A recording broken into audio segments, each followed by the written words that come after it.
Kapin 200 ka mga magbanay sa New Bataan sa Davao de Oro nga apektado sa linog nakadawat og hinabang. Atong sayro ng detalye sa live report ni Kent Abrigana. Kent?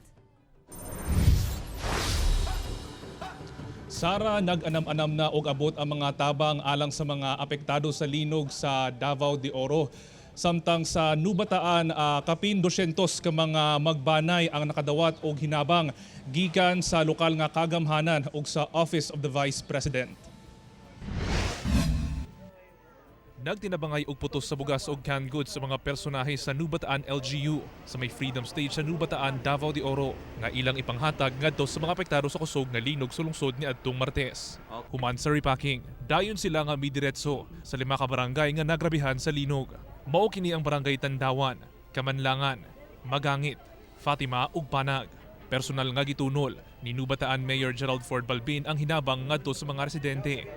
Sinsa kayo ha, ang senyor na ito senyor ha. Busa, bisan sa iyang edad nga 90 anyos, nilinya gayud sinang upeng. Gani, ilabihan ang iyang kalipay sa nadawat nga hinabang. Salamat sa inyo nga nag-atag sa amo. Nagpasalamat sab si Norifren sa nadawat nga ayuda. Ilabi pa nga wala pa kini trabaho tungod sa gipatumang suspension tungod sa linog. Kay makatabang man sa mua. Tungod sa bung kalisang po, nakuhaan pag gamay. Sa datos sa MDRRMO New Bataan, anaa sa kapin 260 ka magbanay sa 5 ka barangay ang nakadawat og hinabang.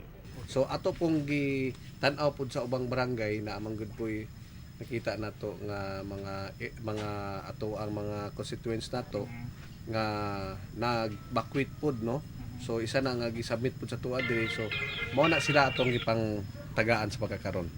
Samtang mitunol sab og hinabang nga 500 ka food packs ang pantukan LGU. Miabot na sab sa Nubataan ang 632 ka relief boxes nga gitunol sa Office of the Vice President. Sara, sa karon nagpadayon ang paghatag og hinabang sa matag LGU sa mga naapektuhan sa linog sa Davao de Oro. Samtang nagpahimangno kini sa mga residente nga dili sa muuli sa ilahang mga panimalay kung do naman kini dako nga pagkadaot. Sara. Okay, daghang salamat, Kent Abrigana.